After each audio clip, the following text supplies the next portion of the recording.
Hey guys, Jason here from The Blind Pig. Hope you're having a great day. Recently I got a shipment in from All the Bitter. I want to go ahead and take the chance to open this up on camera and show you what I got. Very excited to check this out. Little customized packing paper there. Comes with a little dinosaur. My wife pointed out that must be their mascot. It's also on the box as well and on the tape. Look really cute. They sent me a nice little greeting card, handwritten. Appreciate that little touch. Got a bottle opener, All the Bitter on the back, Bitter AF.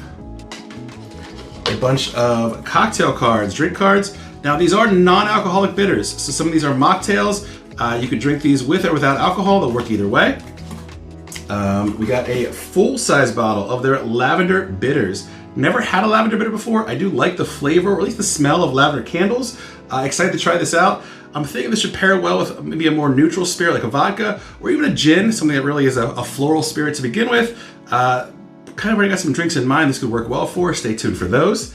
In addition, we got a little sample size pack, 3 different bottles, orange bitters, aromatic, and New Orleans style bitters. Really excited to try all these out, guys. I've had lots of bitters back here I've tried before. Never had a New Orleans style or an aromatic specifically, and definitely never a lavender. So guys, I hope you like this. Please follow the channel, subscribe, like the video. We'll see you soon. Cheers.